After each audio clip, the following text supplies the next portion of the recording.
Welcome to the Imperfect Dads Podcast. This is your host, Devin.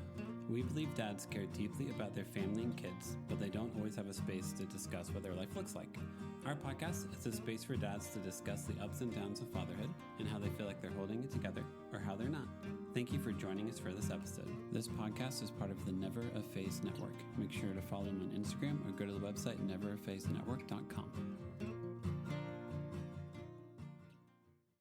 On this episode, we have a musician, Cory Cullinan, also known as Dr Noize.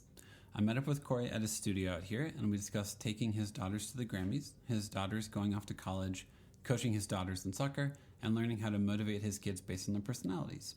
A lot of this conversation is a deeply personal story about Cory's upbringing. Asked him about what made him do kids music, and he shared the story of his childhood. He grew up with a normal, happy family life, and then his brother got sick and died within 2 years of the diagnosis, and a year later, his dad committed suicide.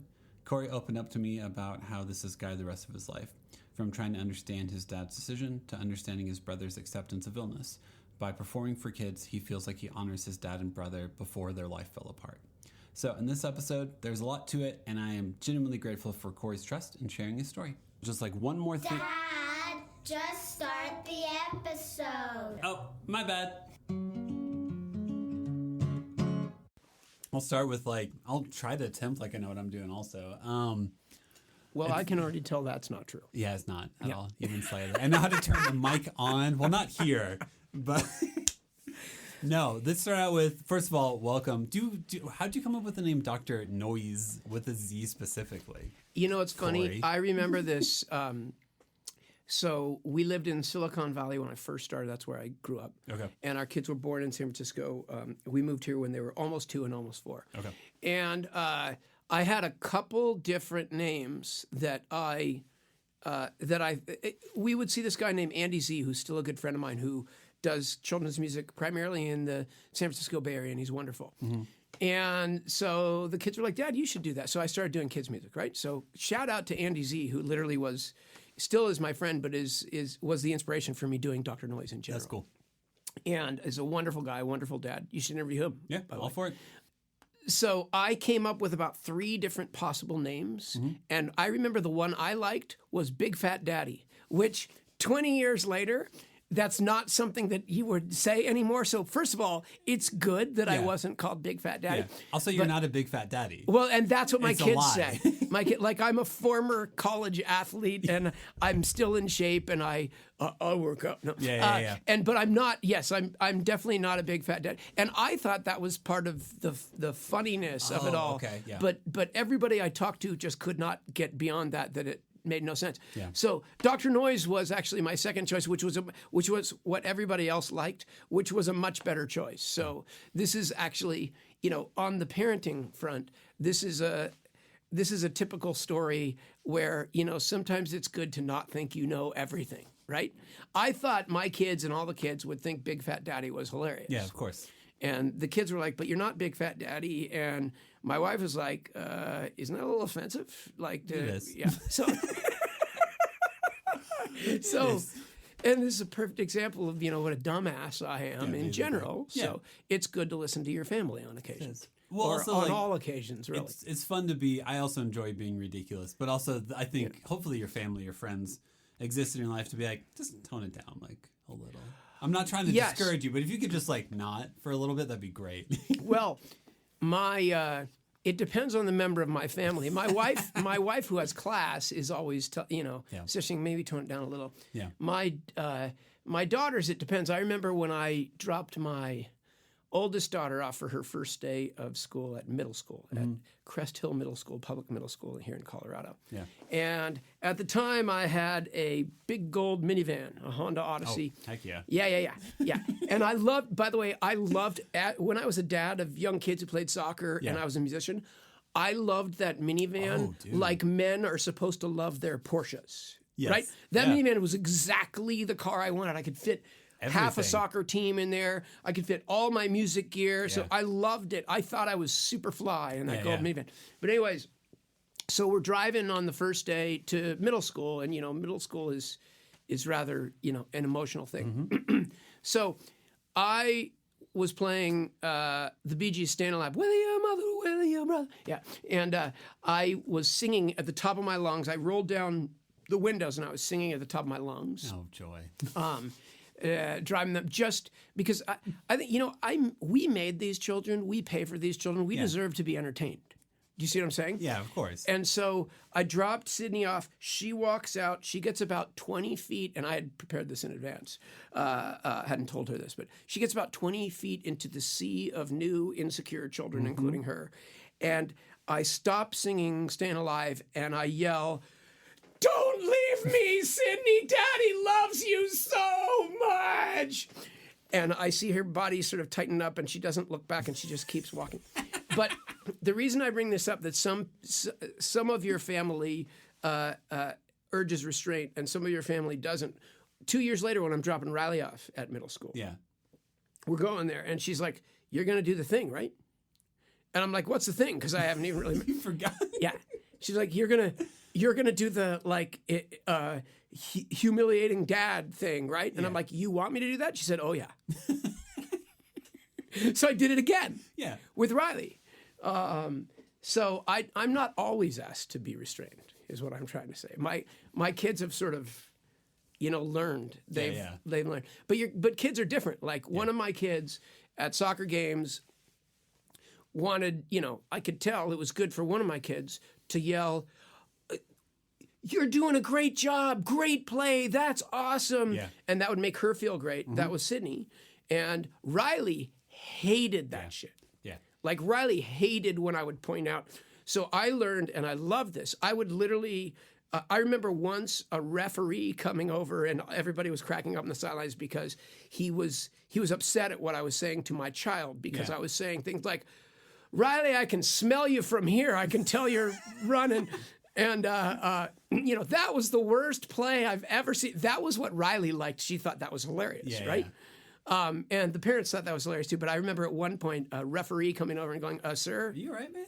Can you please stop saying, what is it, negative things to the children?" And somebody else said, "That's his kid." And the ref looks at her, looks at me, and he goes, "Whatever." All right. And then we just... Yeah. That's fantastic. That's what my youngest is, though. I have a 10-year-old daughter, 8-year-old daughter, and 4-year-old son. And, if he goes and dresses himself, I'm like, "Hey, good job, man." He's like, Exactly. And I'm like, yeah. What do I do?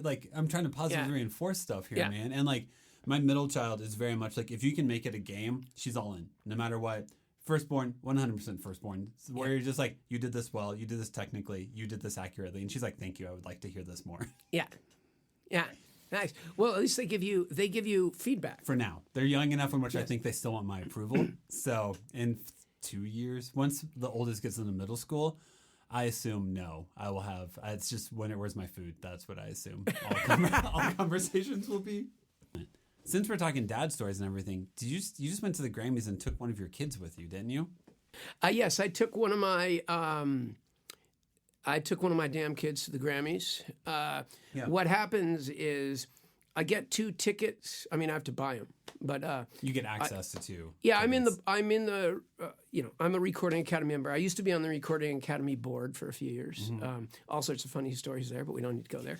And so I go every year, and I rotate. So my wife, my first daughter, my second daughter, each of them gets to go every third year. That's cool. And I would actually let my daughters. I mean, I love it; it's fun. Mm-hmm. But I would let my daughters go by myself. But I have to be one of the people has to be a Recording Academy member, right? Yeah. But so we go to the Grammys. There's a premiere ceremony where most of the awards, they only handed out 9 awards at the evening ceremony, which is utterly ridiculous. There's 95 awards. They hand out 9. Okay, yeah. So, I mean, don't get me started. They say they're into diversity and inclusion, but actually they only hand out 9 awards, and it's all the awards to people who made $10 million or more that year, right? Yeah, and all the jazz people and the children's people. It's not even for the medium people anymore. Yeah. Right? So don't get me started about that, because everybody who goes to the Grammys knows, the best show is the premiere ceremony show. But then we go to all the we go to all the crazy parties surrounding it, which is a hilarious it's both beautiful and it's peacockery all at the same time. And my kids, find that a real hoot. Yeah. And so do I. So we go to all these events and we talk about them after, and it's lovely, and we have a lot of friends there. So we went, and Riley flew out all the way from Boston. She's in college out there, and I flew out from here, and we met, and it's a wonderful, because I have a daughter in college and a daughter in grad school now. So the Grammys are now sort of a wonderful, 3.5 day vacation that I get with one of my ladies. That's awesome. Every That's cool. every year, so that's fun. Yeah. Does your wife like going to it with you anymore? She does like it. My kids like it more. Yeah. No, I could imagine I could imagine being in your space, and my wife being like, "You go do that with them. That's your thing." Yeah. And I'll hang out here. No, she does. She does like it. I will say we go to more of the sort of marathon party events and stay longer with my daughters than I do with my wife. Yeah. But that's because my wife is sane and my daughters and I are insane, right? So also your wife has had to put up with this for at least 20 years, yes. right? I mean, so she's like, yeah, man, I know what this looks like. I'm good. Where your daughters are probably like, let's go. So just different energy. Yeah. And Riley knows, my youngest who went this year knows a fair amount of them because she's worked with some. My youngest daughter is also a musician and has released an album, is releasing another, and she knows. She sang on Riley and I did a song that was sort of I was in this sort of super group is too it's too strong a term, but it was me and a guy named Ricky Cage, who's won 3 Grammys in New Age and is a United Nations Peace Ambassador and all this stuff. A producer named Lonnie Park, who's also won multiple Grammys. I haven't, but they have. And Grammy by association. Yes, and a wonderful rapper named Conscience the MC. And we did this album called Funk the Earth, which was an environmental album for kids. Cool. And actually, we have a single coming out called Funk the Planet, which it's supposed to be for the adults. Yes, it's supposed to be fun. The thing you're laughing about is intended. It's the entire purpose. Yeah. Well, it's not the entire purpose, but yeah. So Ricky asked Riley to be the singer on this one song called "The Sun Rises in Your Eyes," and we ended up opening up a United Nations General Assembly meeting with that song. That's cool. So Riley has had some, and she's quite a good singer. So she's had some of the people in the business that we go see know Riley. I'm not saying she's some superstar, and I'm some superstar, but she actually has friends and people she's worked with there too. That's really cool. Yeah. Do you have any, since you've done music for a career, knowing your kids about to go down that path, and music now as a business is freaking ridiculous. It's insane how it works anymore. Are you how do you cheerlead her for that? Because it's such a ridiculous world to do music as a career now. Yeah, no, that's easy. I say, have you considered an accounting major? Have you considered anything else? Have you considered this to be your side hustle? That would probably. How about you don't look at this how you pay your mortgage? That'd be a better option. Yeah. Yeah, I say, music is a good investment. Also, putting all of your money into one Bitcoin, that's a great investment too. So here's what's funny. I truly, and I think if you interviewed my kids, they would say that I've lived up to this. I was a very involved dad, and I always told them, what I thought about. I was not that soccer dad. They get in the car, and you're supposed to say, I love to watch you play. Yeah. My kids would ask me how they played that day. And if they played great, I'd say, that was awesome. And if they didn't, I'd say, that was your shittiest game of the year. And I actually had kids who sort of appreciated that because they knew I wasn't attacking their character. I was actually answering their question. Yeah, you can do better. Yeah. But if you do that without that doesn't mean that you're a terrible person, then you can do that. So that's the so the reason I'm bringing this up is I feel that I've done that. I lived very purposefully where, hey, man, once my kids get to be 21, I'm going to tell them what they think or what I think if they ask me. But I trust their instincts at this point. People think that I have been trying to push my kids into music, or maybe they do. I absolutely have not. I've been I've been very fortunate in my career in music, but it's an entrepreneurial career. There's a reason I've been a musician, I've been a performer, I've been a producer, I've been a college professor before that. I was a high school arts department head. I do talks. And that reason is most of us in music, even though now I'm at a point where I could sort of do whatever I want, but over the course of my 20 years, I've done, being a successful musician means you're a hodgepodge, you're a business with like 6 different tentacles. Yeah, I've done children's music, I've done adults music, all this stuff. Yeah. It sounds like I've done, porn soundtracks when I say I've done adult music. That's not what I meant.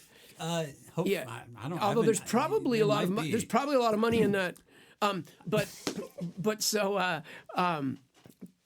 with Riley, I have told her, and Riley, being honest, Riley's at Harvard. She's going to be fine. Yeah, she'll be okay. She's, but I haven't told her, you need to do this major. That I always tell her, do whatever the hell you want. Yeah. Major in whatever you want. Yeah.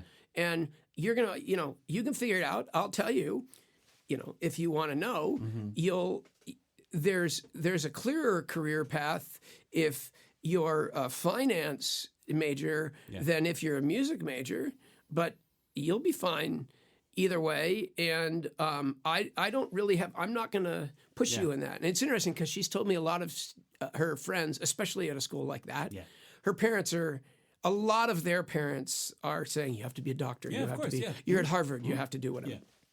And so that's a very long answer to say, I don't, it's whatever they want. My other daughter, who is now a grad student at Yale School of Management, she wants to do environmental sustainability stuff. Cool. And she directs all the Dr Noize videos now. Does she really? That's awesome. She did an internship for the Nature Conservancy, which is the world's largest environmental organization, and she actually designed their whole social media campaign for like 2 years. That's cool. And it got now I'm just a dad showing off, but it's part of this too. How dare you be proud of your children? Yeah. But it had the most engagement they've ever had. That's awesome. And so she sort of does. I've sort of handed my business, my music business, over to her. She only does like 5 hours a week. Yeah. But I do what. I mean, this is a parenting story, I guess. I do what she says with my business. I just sit in my. I do the music I want and I do the shows I want. But when Sydney says, stop sending your noise letter out on an email and move to Substack, I do that. Yeah. And I don't research it. I just do it. Yeah. But the reason I bring her up is she has had, she was a communications and environmental studies major and in undergrad, and she's in a totally different direction than Riley is, and I don't care. I just want them to be, I want them to be happy. That's awesome.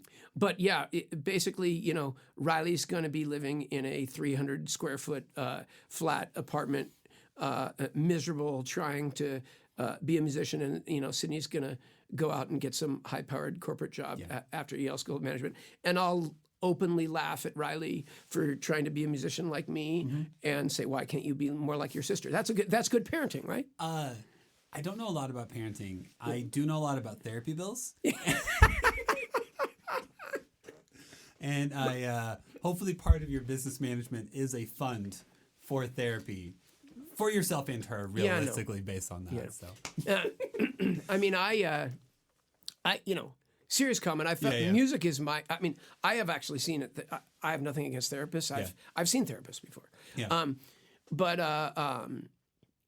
music is really my therapy, and I don't know. I don't know if you're aware of anything about my background. Are you? Not too much. No, educate me. So I know you have a doctorate in noise. I have a doctorate in noise. Yes, I do. I'm actually a fake doctor. I only have a master's, even though I'm a college professor. I actually only have a master's in recording arts. And I didn't know they had masters in recording arts. They at a few places. And there's only a couple that actually have doctorates, which is one of the reasons you can be a professor without a doctorate, because most other subjects.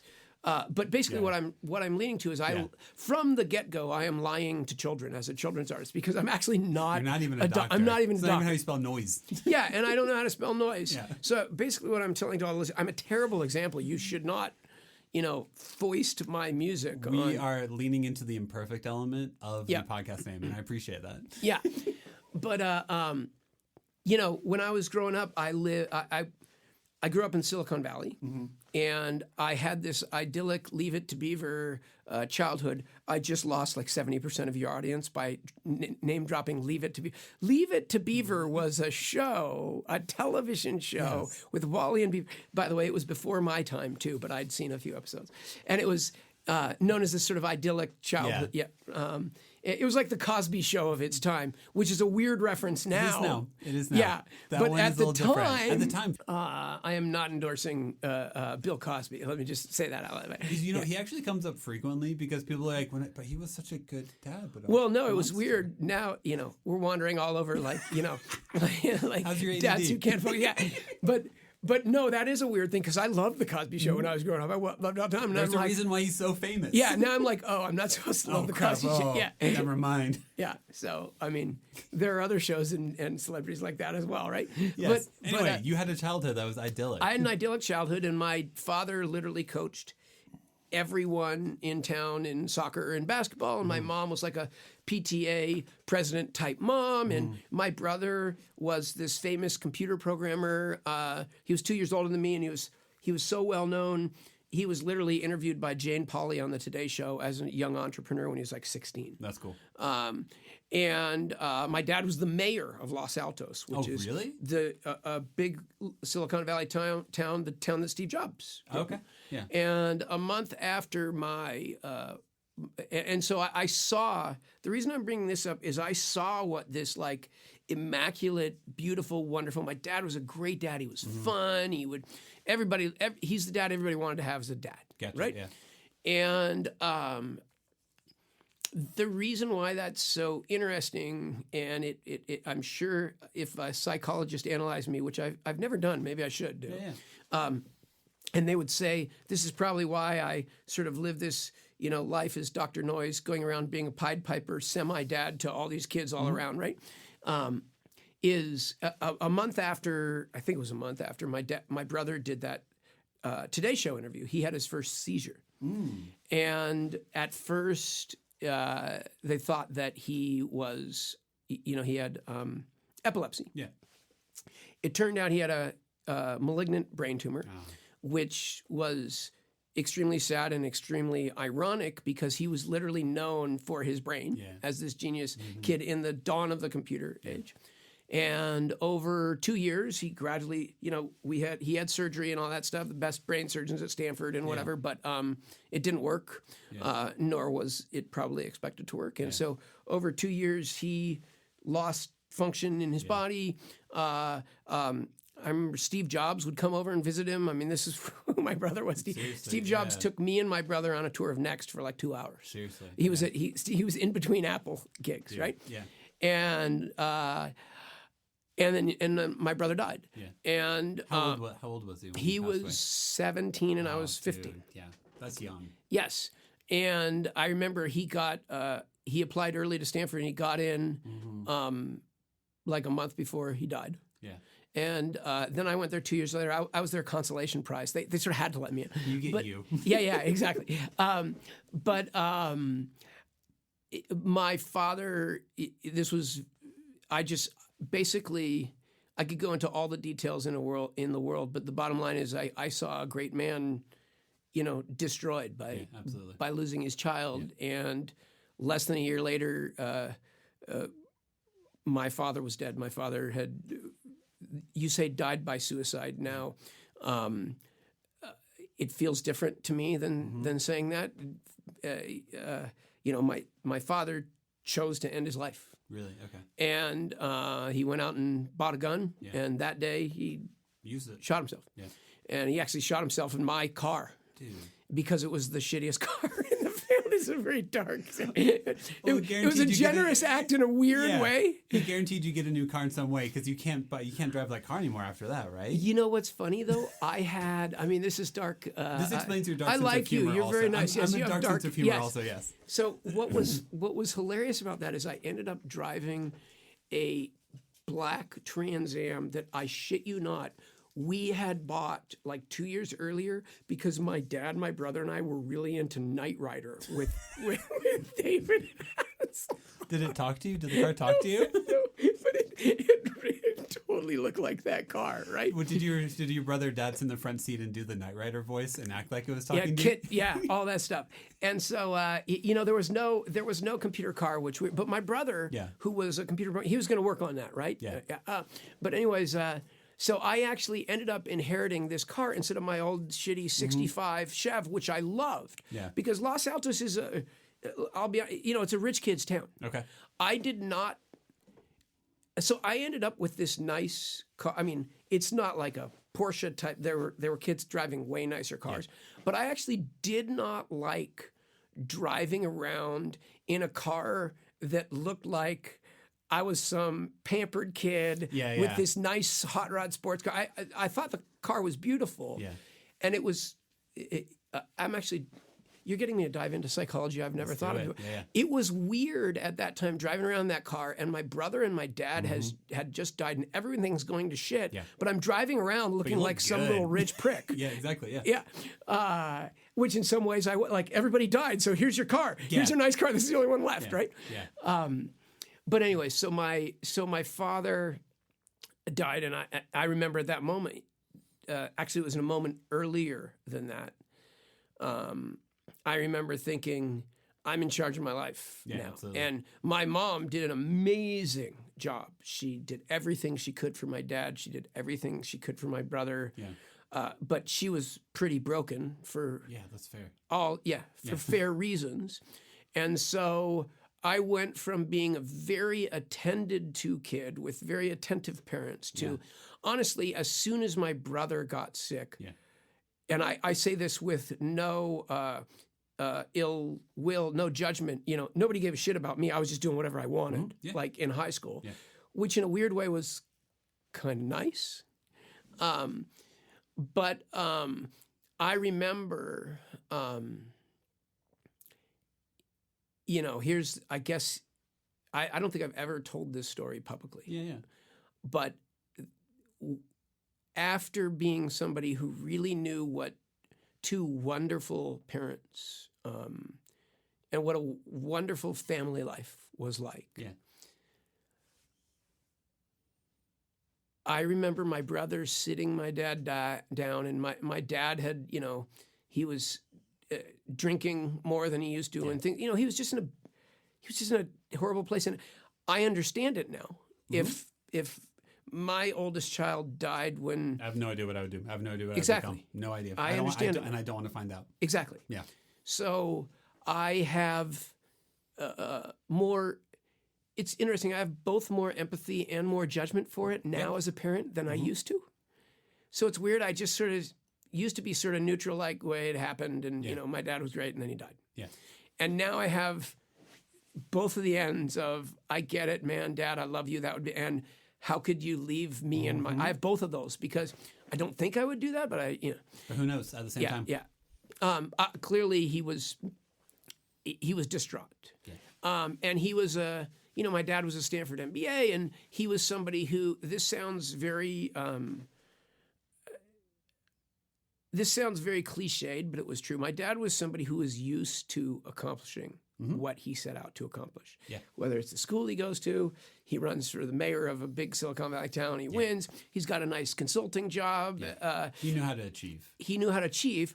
And again, this is oversimplification, but there is still a lot of truth in it that my dad set out to fix my brother's problem. Yeah. Hey, I'm going to take you to the best doctors. I'm going to whatever. Yeah. And this has been not just a life lesson, but a parenting lesson for me. Mm-hmm. I've given some keynote talks on this, which is shit is going to happen. No matter, you can do everything right, and you're going to fail. And so one of the most freeing things is realizing that failure not only is an option, failure is going to happen. And therefore, what I tell my students at Stanford and everywhere, and I've always told my kids, you should be confident all the time. Yeah. And you're not confident because you think you're the shit, and because you think you're the best thing in the world, and because you think you're going to succeed. Yeah. It's quite the opposite. You're confident because you know that if you're lucky, half the time, whatever you're trying to do is going to work. Mm-hmm. But the only way anything's going to work is if you try it. So that girl's never going to go out with you unless you ask her. Yeah. If she says no, you're not going to go out with her. If you never ask her, she's never going to go out with. I mean, that's the Guaranteed. Yeah, Guaranteed no. you can apply that to anything. Yeah, you can. And so, but getting back to the scene that I was going to reference that I don't think I've ever mentioned in public that I can remember. I've talked to people in private. I remember my brother who handled his cancer amazingly, and he didn't want to die, but the grace with which he handled that was just unbelievable. Yeah. And I'll circle back to why I think that is, because it's probably the biggest lesson in my life. Okay. And sorry, I'm getting a little choked up here. Yeah, of course. But I remember my brother sitting my dad down a few months before my brother died. My brother's in a wheelchair. Yeah. And I remember him saying, and I was sitting in the living room, somewhere, just hearing this in the background. And basically, my brother didn't word it like this. He was classier than I am. But he was basically saying, Dad, you're going to have to get your shit together because I'm going to die. I'm not going to be here. And, Mom and Cory are still going to be around. Yeah.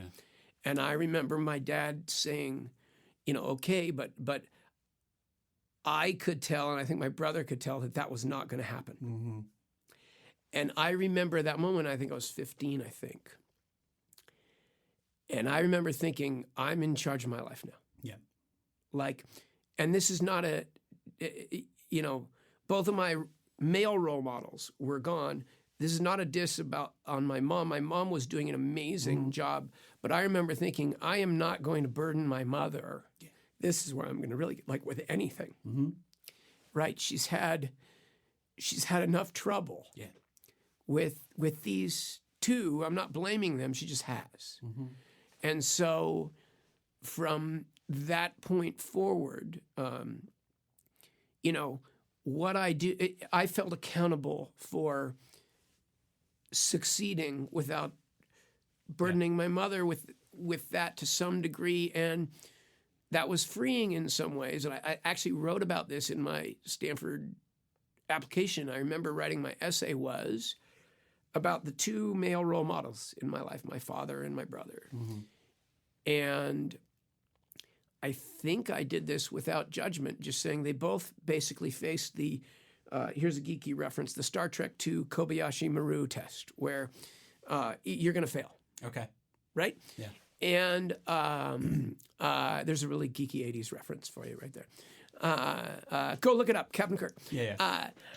And I realized that the way my brother handled a situation that was going to fail was the way I wanted to handle life in general. And the way my father handled it obviously was not the way I wanted to handle it. And it did cross my mind that it was sort of a generational thing too, where my dad was of the generation where you're supposed to provide and be the man. And I don't feel that way about myself and my family. I'm in a family ruled by women, right? Good luck trying to do exactly. that. Yeah. But I remember writing about this, saying, what the only reason I felt that my brother was at peace with his death, even though he did not want to die, was that he had spent all of his time doing what he wanted to do. Yeah. So my brother was a geek before it was really cool to be a geek. He was a geek in the 80s, programming computers. All of his friends were geeks. They all came over. I played sports, and he did not. He had the confidence and courage to just do whatever the hell he wanted. Yeah. And so I believe when he died, he felt he had done everything he could given his time. And without going into, too many details I probably don't understand, I got the sense as successful as my father was, he didn't exactly feel that way. Yeah, I gotcha. And, I decided very early after that I was going to do music. And I remember we got to this right at the start by therapy. And music became my therapy. In the 80s, I had the whole town of Los Altos opened their arms to me and was like my family. It was beautiful. I'll never forget it. I had my extended family cared, my mother cared and all that. And still, the 80s was a different time. there wasn't a single person who said, maybe we should have this kid talk to a therapist. His dad just killed himself, and his dad has died by... He's created two great wounds in the last 2 years. Yes. He needs professional help. And it's not that they didn't care. It's just not It wasn't normalized. It wasn't a choice. And so I turned to music, writing music, saying things that a teenage boy would never say to other teenage boys, whatever. And I was like, this is amazing, and this is what I'm going to do. Yeah. And this has sort of saved my soul. And if there's any way I can... I'm not saying I do it all for other people at all. I do it for me. But both music and teaching people how to make music and record music is in some ways sort of my way of passing it on. Yeah, that's cool. And being Dr. Noize is in some... I'm sure if a psychologist analyzed me, and good luck with that. Yeah. I'm sure in some ways what I'm doing as Dr. Noize is like I'm sort of finishing. My dad was basically Dr. Noize to every kid in Los Altos, minus music, in sports and whatever. And so I think I'm sort of subconsciously finishing his legacy or something like that. Yeah, or rewriting it to some extent. And I'm trying to make some sort of dent in the world like my brother would have. He would have made a much bigger dent. Yeah. But so that was like a 157-minute answer to a question I don't even remember. You're welcome. Have a nice day. Goodbye. Thank you. Appreciate it. Yep. No, I think, man, no matter what, I think as I get older, it's, I think the whole discussion of how do you hold tension? What do you do with tension? What do you do with, you work hard and it doesn't work out the way you thought it would? Who do you become in that moment? I think is one of the most fascinating character studies ever, because your dad did all the right things. Your dad did all the steps. He did all the things. It doesn't stop you. It doesn't matter what connections you have. It doesn't matter what doctors you know. You can't save your son. And that just destroys me to think of. And he'd never experienced anything like that. No, he'd always been the golden child who could... Of course. Yep. And he could figure it out. He could find the answer.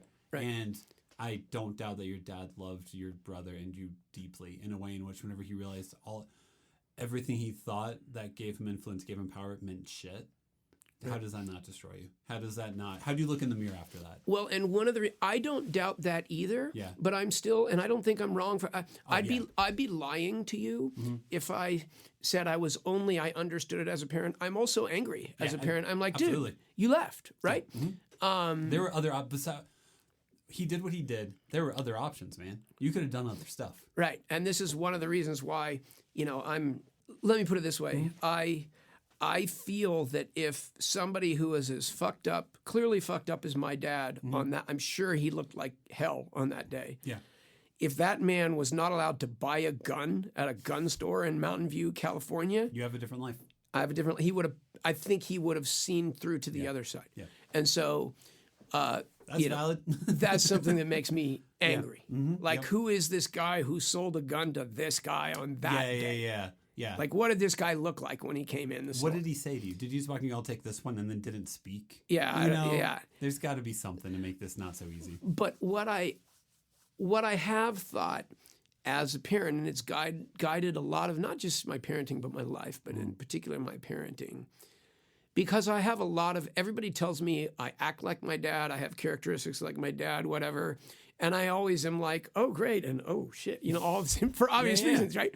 And so I thought a lot about what gets somebody who really does, I agree with you, who really does love his family to do what he did and say, hey, this is, one's gone, I'm not going to stick around for the last two. Yeah. And it is that failure thing I talked about, and it is that I'm not saying my father was too vain, but he was expected, and his generation was expected to, be the hero survivor. I don't know what you call it. Yeah. Ironically, that's what my mom was. Yeah. Right? Or not ironically, that is what my mom was. She was culturally expected to be it, and maybe she was. Maybe that's a completely incorrect comment. I have no idea. But I have always positioned. I have always positioned myself with my children, even since they were young, as somebody who, supposedly knows some things, supposedly is pretty smart, supposedly is not a complete dumbass, has some talents. But I have always joked around and emphasized all the things I screw up with my kids. And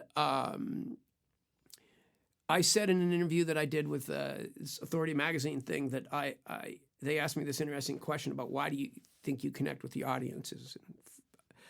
First of all, I think I said I don't. But Wait, am I connected? Yeah. They are just pawns in my life. No, They're here for me. No, I really do value them because they bring me into their community, and I get to be a part of their community for a day. I get more than they do out of it.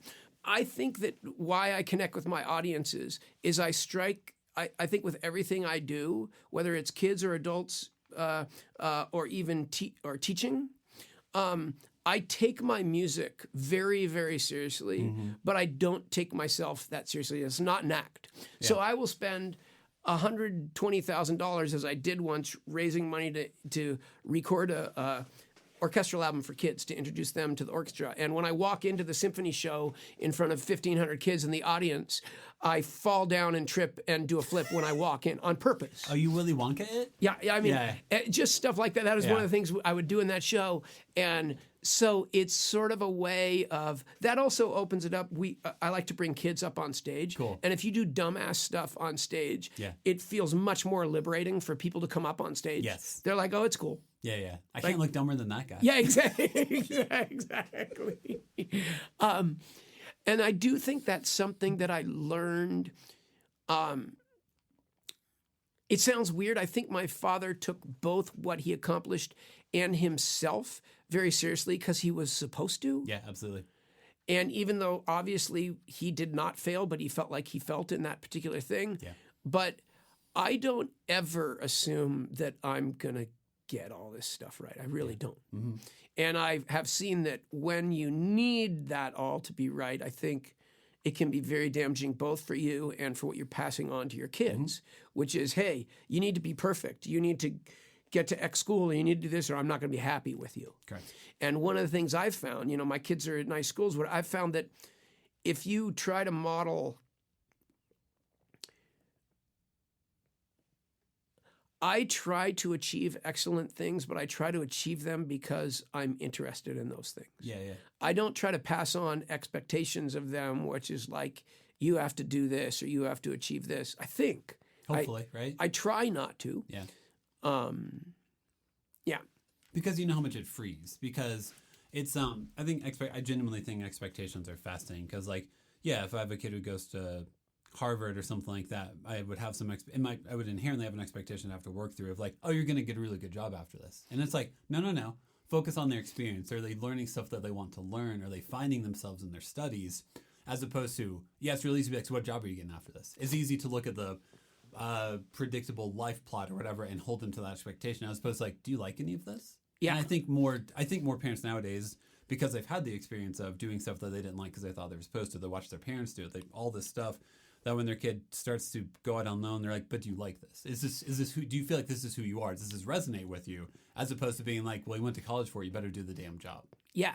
And my oldest, Sydney, is one of my heroes I've learned a lot from Sydney because in high school, I would occasionally say to Sydney, hey, for your college resume, maybe you should put a few more leadership things on or whatever.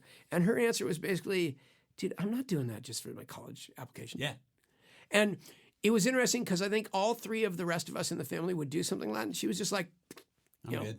if they like me for who I am, they like me. And I feel like I learned something from her. And then I was like, oh, that's another way to live life. It is. Well, because it's to some extent, it's like a game. Because I remember being in high school and being like, oh, you should join the National Honor Society. And I'm like, but I don't want to. And my parents were the type of parents like, okay, cool. Just so you know, if you don't get scholarships, you might have to pay more in student loans. Yeah. But if you don't want to do it, if it feels like you're betraying yourself, we're not going to make you be someone who you don't want to be. But just know, my parents always try to make me aware of the full range. Hey, you don't want to do that extracurricular thing? It does look good on a resume, just so you know. But if you don't want to do it, you don't want to do it. Yes. And you sound like you had wonderful parents because that is what I would strive to do. Yeah. I would strive to say, hey, and I did strive to do that. So you don't have to do this. Just so you know, you're less, if this is your goal to go to X school and you don't do this, you're less likely to go. And I'm okay with that. Yeah. But just make informed decisions. Yeah. I think that's good parenting. It sounds like that's what your parents did. Yeah. Well, there's a game to play. It's as dumb as it sounds. There's a game to play in everything. There's a game to play in whether everything. it's getting a Grammy or getting into a school. There are rules of the game that you can choose to play or not. And if you don't play by the game, they're like, why didn't I get the reward? It's like, you didn't really play the game, man. So, I mean, part of it. Yeah. I mean, I remember to that point, and I didn't do this. One of the things is if you're doing things that are sincere, you end up being able to, quote, play the game, but do it on your own terms. Yeah. I remember when I was 32 years old and I was at the San Francisco International Airport. And I'd never met this woman before, but I knew instantly who it was. I saw Dean Jean from Stanford University. She was the head of admissions. Okay. And she had a very distinctive, everybody knew what she looked like. And she was like this legend. And she was the one who would like let us all into this school that we wanted to go to. Yeah, right? yeah. And I'd never met her before, but I saw her and I'm like, that's Dean Jean. So I walked over to her. And I said, you're Dean Jean from Stanford, right? And she goes, well, I don't work there anymore, but yes. Yeah. And I said, and I've always, one of the things that I've seen I always try to feel and express gratitude to people. Oh, yeah. And that is something that you have to work on to do. Yeah. And so I said to her, hey, I just wanted to say, you let me into the school I always wanted to go. It's a great school, and it was also right near where my mom lived. And for a lot of reasons, I wanted to still be sort of near my mom and whatever, keep an eye on her, whatever you want to say, have her keep an eye on whatever, through things that are unimportant, I said to her. But I just wanted to say, I wanted to thank you for, letting me into this school. It was wonderful 4 years. It's a huge part of my life and a bunch of friends. She said, what's your name? And I said, my name's Cory Cullinan.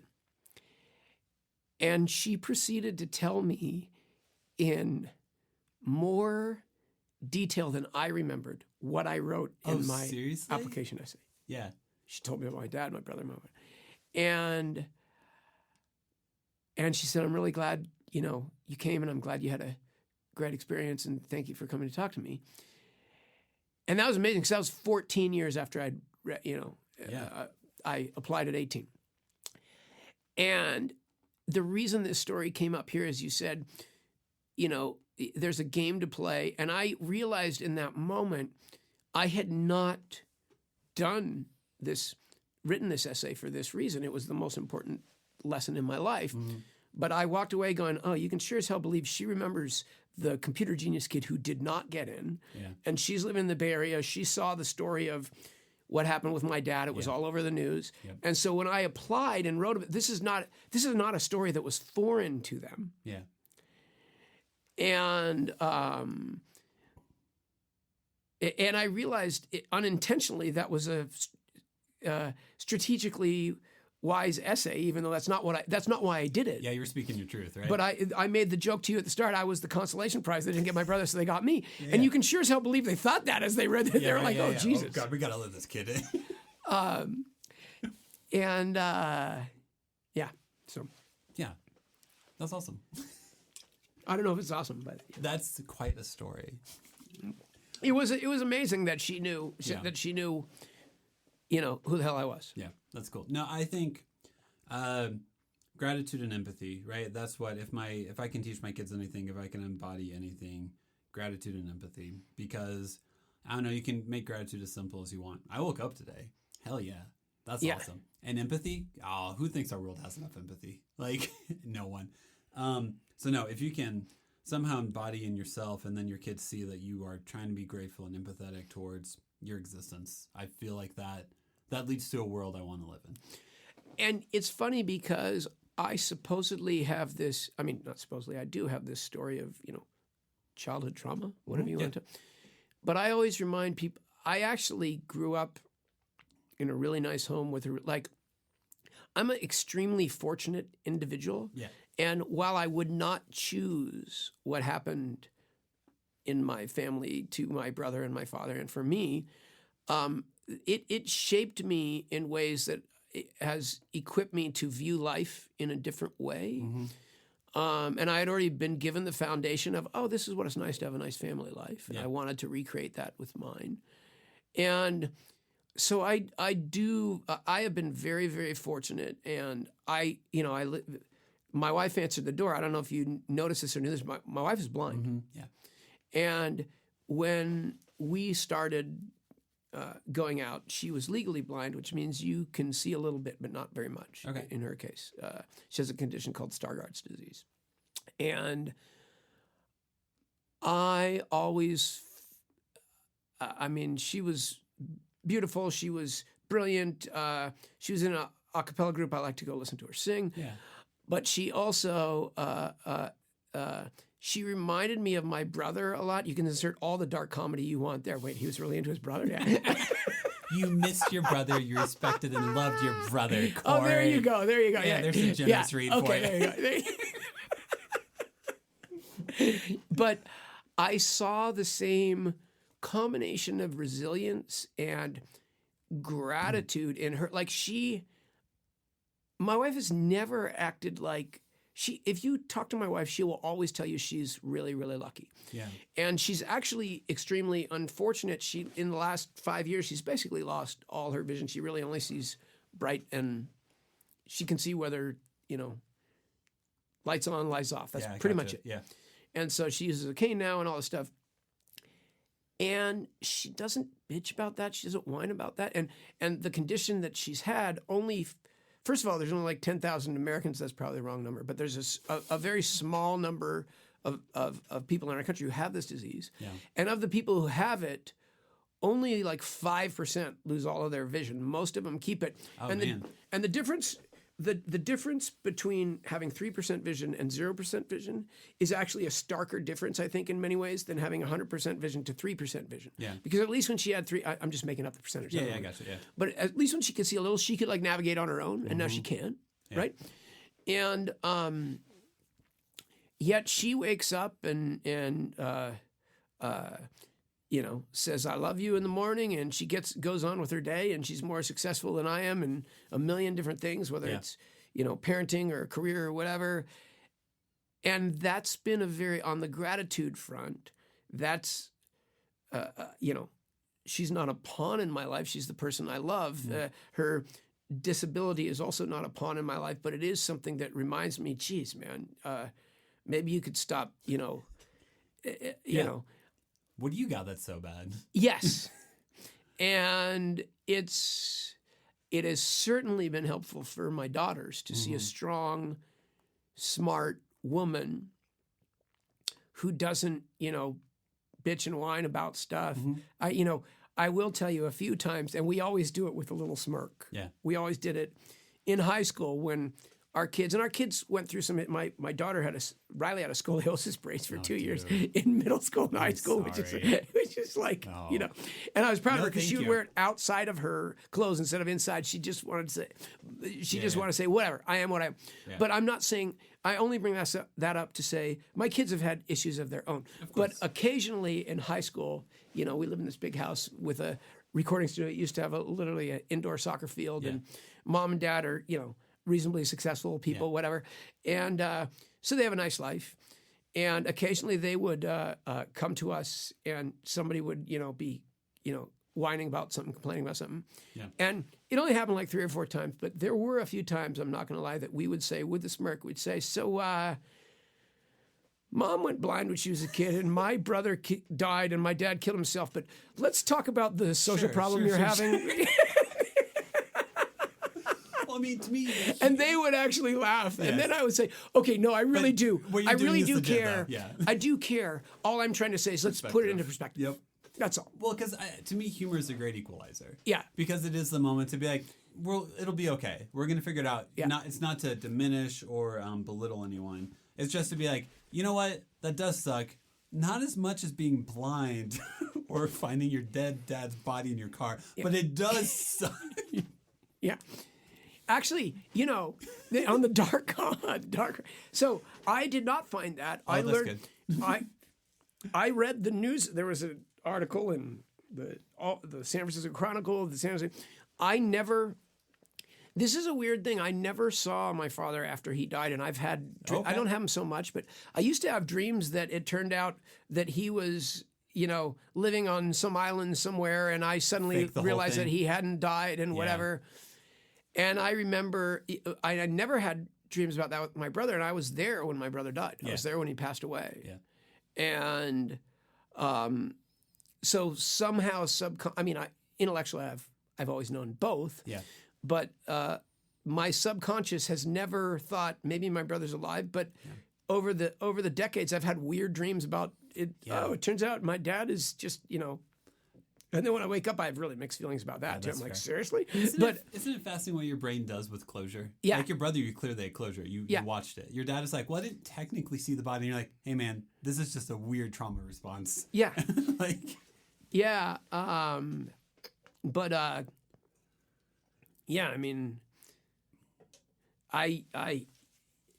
remember when my mom had Alzheimer's. Okay. And she died a couple of years ago, but for like, I don't know, 3 to 5 years, my stepbrother and she had remarried, which I was really proud of her, like rebuilding, having a second act or third act or whatever act that is.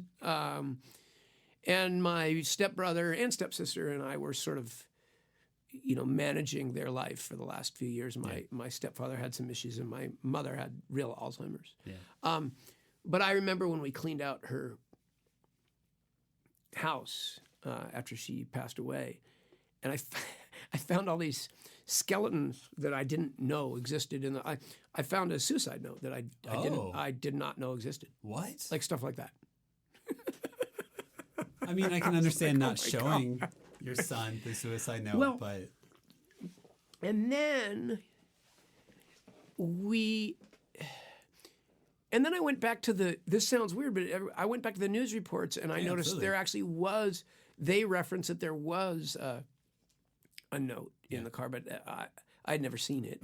Yeah. I'm not sure, I don't remember knowing of that. But then I thought, this seems like a different note, and I think maybe it was something that he was seeing somebody, he didn't like it, but he was seeing somebody for, his grief and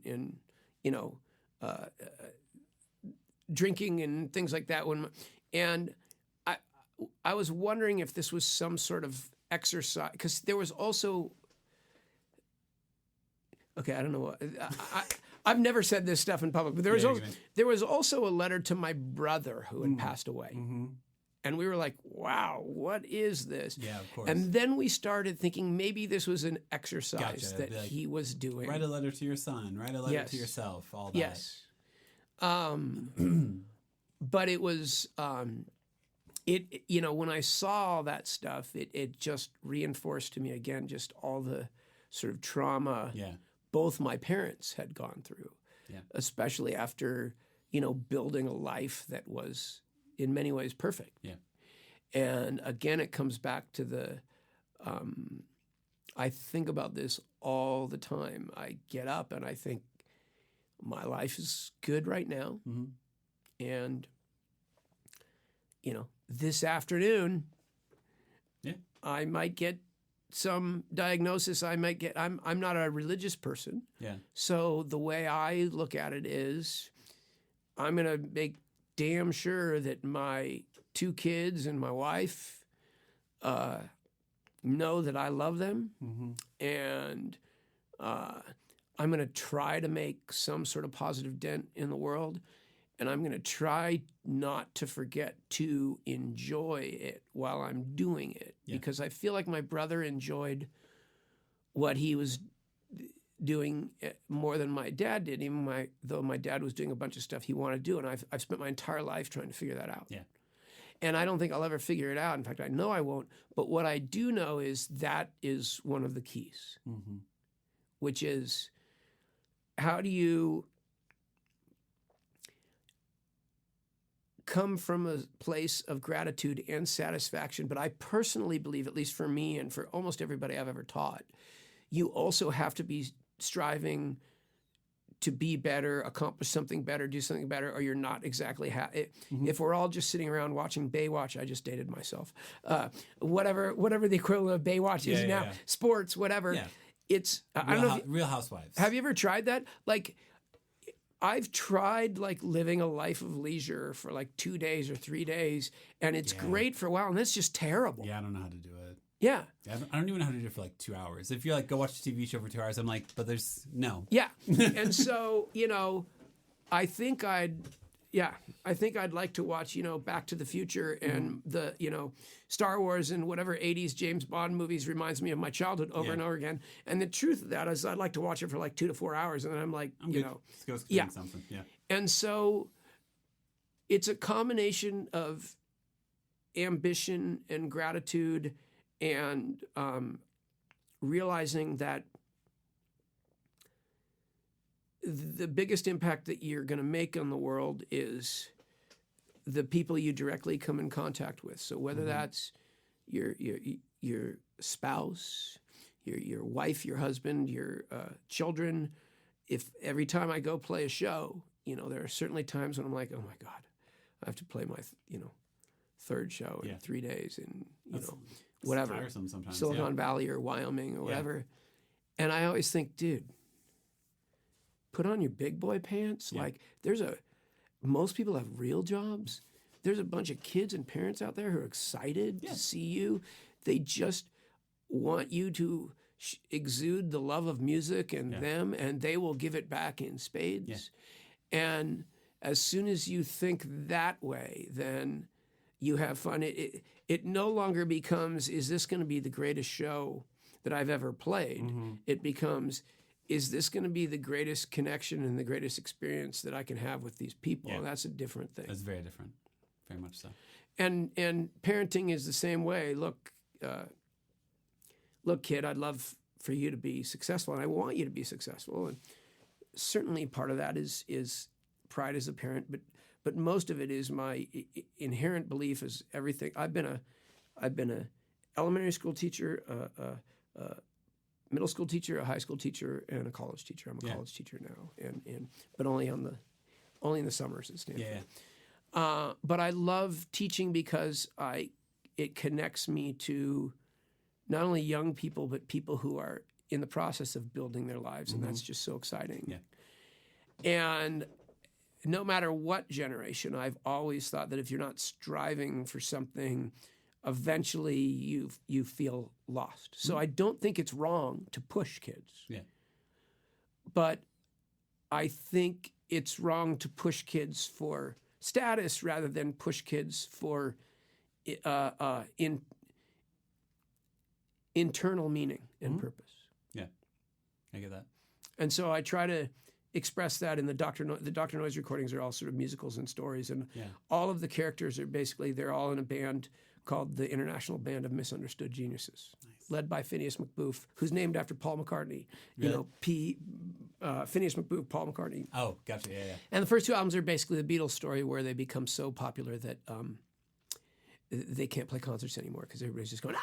Yeah, they're screaming over the instruments, And, but they're all characters who are quirky and weird and kooky in their own ways, but learn that when they band together and accept each other's differences and diversities and whatever you want to call it, you don't have to lose your individuality, but you become. It's more rewarding. Yeah, I personally think it's more rewarding to live life for me with a family than without. I'm not saying everybody has to feel that way. No, but I agree. Yeah, I know what I can accomplish on my own, and I think it pales in comparison to what the life with a family and community looks like. Yeah. And with that, I should wrap up because I have to leave soon and go pick up my son from pre-K. Damn kids. I know. Kids are the worst. Wait a second. Okay, so normally I ask 5 questions to wrap up an episode. I'm going to do it to 3. Right. Well, I can answer them quick this time. Okay. First question is, did you have backup names for your kids? What did you almost name your kids? Sydney was named Rufus in the womb, and we still call her Rufus sometimes. We did not learn the gender for the first one, and so we called her Rufus, and we insisted everybody call her Rufus. Yes. So there you go. Riley, I introduce my kids as my damn kids to almost everybody now. Like when we go to the Grammys, this is one of my damn kids, and my kids love that. By the way, that's awesome. Yeah. Okay. Next question: favorite TV or movie dad? TV or movie dad? Yeah. Oh, that's easy. Vader. He's a good one, right? Does he ever step into his role as father, though? He wants to pass on his empire to his... Yes, he wants to pass on the empire. And that last scene where he takes off the mask and, I mean, yeah. It's powerful. Yeah, there you go. Yeah. Next question. You might not have one. Go-to replacement curse word whenever your kids were younger, or do you just say the curse word? Oh, replacement curse word? Yeah. Fuck no, we just, You just fucking said it. Yeah, we, honestly, I've told my kids this before. I don't trust people who don't swear. Yeah. And that's not really true, but that's my excuse for, we have never not sworn in front of our kids. Yeah. I apologize to all the children's music listeners out there. So we had some replacement, but it was only as I would say, golly. Yeah. Over exact caricatures. That basically. is not a nice person. But they would know I was kidding, and they said, Dad, tell me what you really feel. Just say what you really mean, man. Yeah. That's awesome. And then I go, fuck that guy. Yeah. Yeah. Next question. Favorite activity? What was like one of your favorite things to do with your kids? We loved playing soccer. Yeah. We loved listening to music. Those are the two that immediately come. And we love just being, dumbass. Just nonsense. Yeah, nonsense is good. Yeah. And then last question. I hinted at it earlier for you. What is your least favorite kid show? Like if your daughters would watch it, you'd be like, turn this shit off. Yeah. Well, it's from I always thought Barney was absolutely hysterical. Mm-hmm. Just like how he was so nice to I just thought that was funny. Like Mr. Rogers, there was a warmth. There was for some reason, the idea of a big ass purple dinosaur, like the worst Muppet in history. It just goes, the mouth doesn't move right, whatever. And, I love you. Yeah. For some reason, that I find hilarious. And the other kid who I fucking couldn't stand was Caillou. It is number one. It is the number one answer. Anyone who had kids in the 2000s, everyone's like, this kid's voice fucking sucks. Yes. I hate how he talks. He's whiny. He's a little bitch. Exactly. When my kids were growing up, and we didn't actually let our kids watch a lot of TV. When they watched Caillou, they'd leave the room, and I'd turn to my wife, and I was kidding, but I would turn to her and I'd go, every time I see that show, I just want to fucking kill Caillou. Yeah, every time. Yeah. Every time. And then I would say, I'm not endorsing murder, and I'm not saying I'm going to commit it on a cartoon character. Of course, yes. But if my kids ever act like Caillou, just, kill me now. Yeah, we're done. Yeah. We're done. They're not my kids anymore. Yeah. Number one answer every single time. Yeah. It's every single dad who had kids in the late 90s, early 2000s, just like, who came up with Caillou? He's a whiny little asshole. He's a whiny little bitch. I know you're not supposed to say that as a children's musician, but yeah. So Barney was the funny version, and Caillou was the what the fuck what is version. happening to this? Yes. Who? Yeah. Why? Why are my kids watching this? Who thought this was a good idea? Yeah. Yeah. And then last thing for you, just moment for self-promotion. So if we want to find your music, all that stuff. I don't know how many listeners live in the Lone Tree area. I know you play some shows around here and stuff. Well, I play more shows out of state than Do you in really? state, Cool. Yeah. But I am playing in Highlands Ranch next month. But at the Highlands Ranch, I'm going to get in trouble for not remembering. It's one of the big places very nice organization. They're the best. They're your favorite. Yeah, they're so good. Too. Yeah. No, they're really nice. You're scared to speak their name so that people really can nice. learn how great they are. Yeah. No, it's going to be great. I'm being serious. But I play more shows out of state than in state. But they can find out more than anyone, even my mother, rest in peace, would ever want to know. At either www.drnoize.com, noise with a Z, or if you want to hear all my crazy avant-garde shit and my cultural observations and my adult music.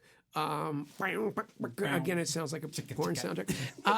And when I say that, and all about my teaching activities at Stanford and other places, it's CoryCullinan.com, CoryCullinan.com.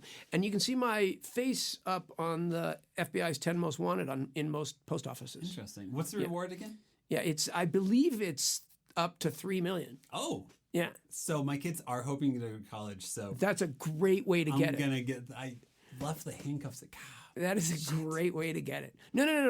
I'm not sure if you do it yourself. Well, I guess you'd get paid. Yeah, well, you should look into that. If you turn yourself in, do you get the $3 million?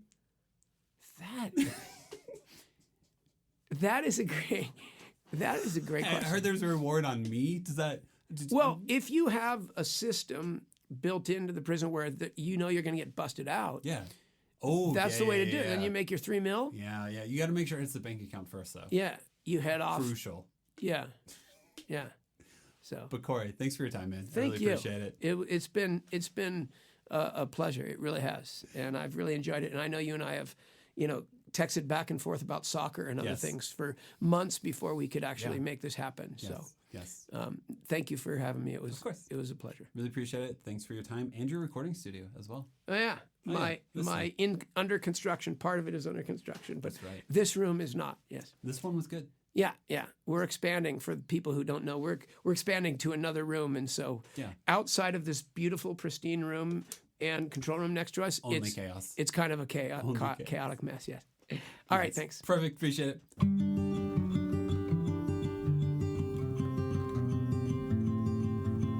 Thank you so much for listening to the episode. Make sure to follow us on Instagram, TikTok, and YouTube at the Imperfect Dads Podcast. And make sure to give us 5 stars wherever you listen to us. Music, editing, and production is all done by me. Make sure to tune in on Mondays and most Thursdays for new episodes. This podcast is part of the Never a Face Network. Make sure to go to neverafacednetwork.com to learn more about them.